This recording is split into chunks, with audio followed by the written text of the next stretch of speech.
Great, let's get going. Today's lesson is about the statement of net assets. And no, I haven't made a mistake showing you the statement of financial position. That is our starting point. This little bit at the beginning is to remind us what net assets are. Uh, we start off by looking at our assets, and we have 31 million in assets.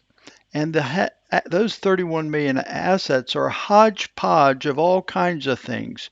We have very liquid things like cash and somewhat liquid things like investments and receivables. And the loans receivable, our employees need to pay us back. Well, that's not very spendable. And then we have fixed assets, which are not spendable at all. And then non-current assets it take a while to get our money out of them. Okay. So this 31 million is all kinds of assets as far as liquidity is concerned. They're all good assets. It's just they're just not ready money, and that will be an important point later on in our presentation. Then we have liabilities.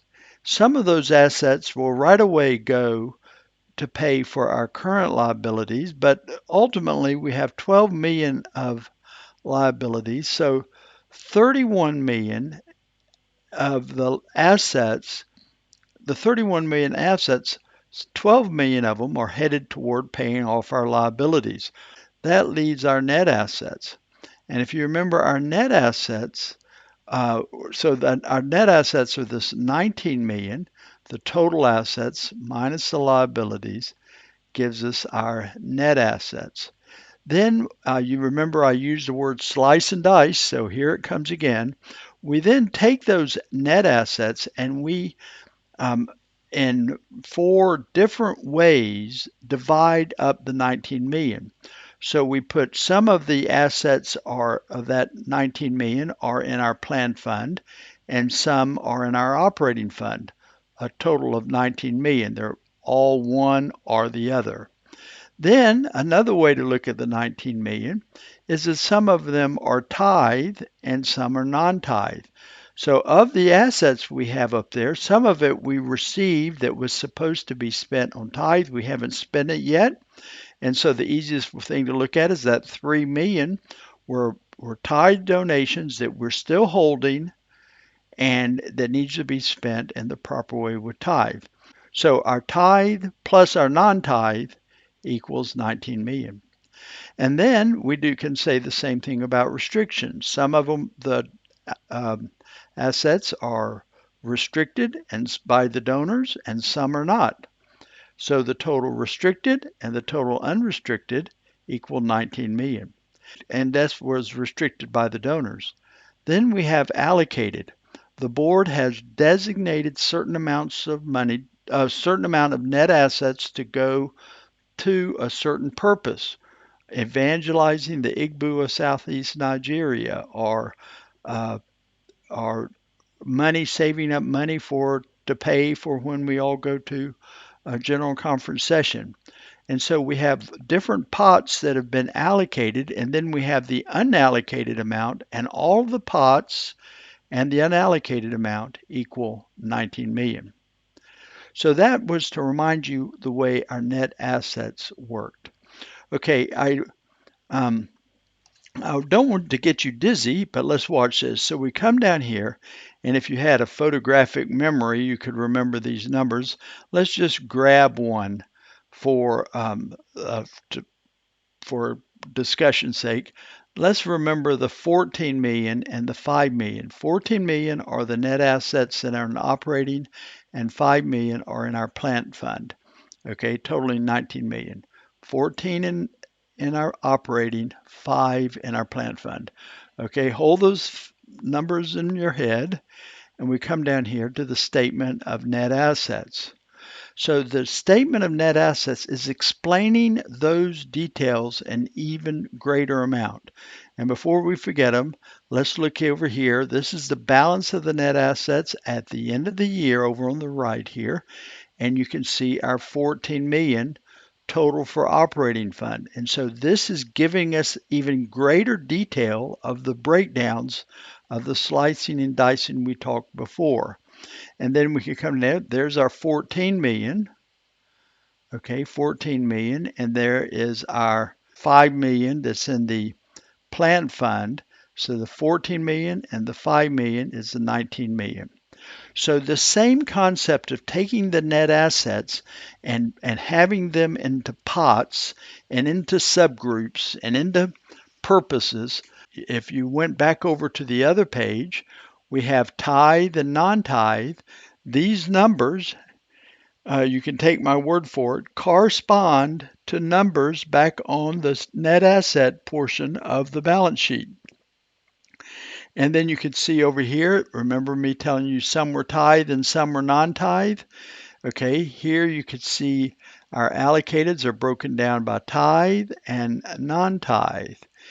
The next time you get a set of financial statements, compare the numbers from this combined statement of net assets back to the net asset section of the statement of financial position.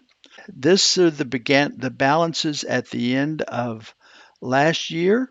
If you wanted to go back, you could go back to the statement of financial position and you would see these numbers in the far right column. Okay, these numbers would be in the far right column, which were last year's numbers, and this is this year's numbers. And basically, what we have is in each of these areas, in each of these pots, think of each of these as a different container of net assets. Every one of these numbers, every row, is a different container of net assets, and each container made income, spent expenses, had transfers, and came up with the ending net assets. So this operating fund, these numbers here, match the numbers over on the statement of activity. Okay? These numbers are all traceable back and forth, back and forth. You can trace these numbers to the this beginning balance and ending balance are traceable to the statement of financial position, and these revenue, income, and expense and transfers are traceable to the statement of activity. And so this pulls together the other two statements that we have already looked at, but it now pulls it together, accounting for things according to the pot of net assets that they belong to. Okay, so just to really emphasize this, at the beginning of the year, we had a pot load of unspent tithe money, and the only restriction on that was the only burden on that is that it needed to be spent on tithe purposes. Then we brought in income tithe. We spent tithe, and you can see in this case, we spent more this year than we brought in. Okay, and so we've used up a little bit of that pot we started the year with.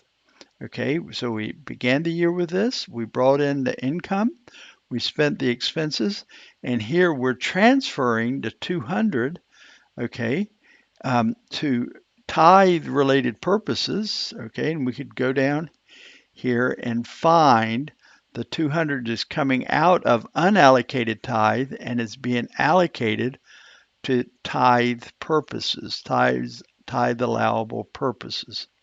And so that leaves us a pot of tithe at the end of the year at 3,041,556. Might be easier to look at the evangelism for big cities. Okay, we had a pot purposed to evangelize big cities. Had the pot of 772. We brought in income of 9,260, not very much, but we spent 105,000. Okay, and so we're spending down exactly what that pot was for, is to be spent on evangelism. It's not for to sit in the bank. And then we also transferred in of the 200,000, we put in 5,000 more for evangelism to big cities, leaving us at the end of the year in the pot of 682,155. Now, so the first place to look for money, if you are a church leader and you're scouring around looking for resources, is on this page right here. So if you were of the president of a union or a conference and you want to say, I've got an idea, let's run some evangelistic meetings over in Bangalore, you would start and you would see this allocated and you say, aha, we're getting close to something here. This money right here is available for um, evangelism in big cities. But that also works the other way around. Let's say you want some money for a new idea and there's no allocated. Um, well, it looks like you're loaded when you say, I've got 19 million in net assets. But I can tell you, of the 19 million in net assets, 3 million is tied up in plant, property, and equipment, and you can't spend that. I mean, you could, but it's sort of hard. 1,243,890 of the 19 million has been already set aside for the building program. Okay, so that leaves us 14 million for operations, and of the 14 million, all of these 7 million is already been designated to a purpose. This leaves you 6 million right here, 6 million that can be used that hasn't been earmarked for any special purpose.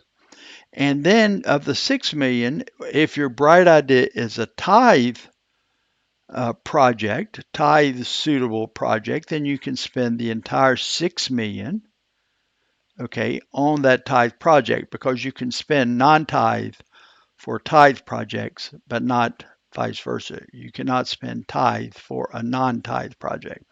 Okay, so you have 6,500,000, 6,504,491 for a tithe project, or if you have a non-tithe project, okay, uh, building a school, you want to put some money aside to build a school, then all you have is non-tithe of 3,462,935 for that bright idea, and that's the way this works. Well, this is a little bit of an abrupt stop to the video, but I think this is a good stopping point in my explanation. In a sense, it finishes up our statement of net assets. There in each set of financial statements, there will be two statement of net assets, one for the current year and one for the comparable period of last year. So you can sort of flip back and forth to see how you are progressing or how this year is different than last year.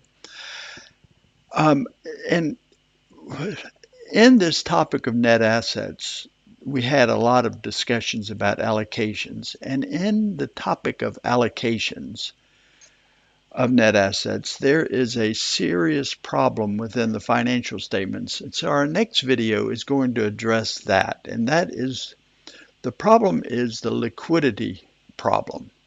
Okay, the liquidity problem of using and looking at net assets.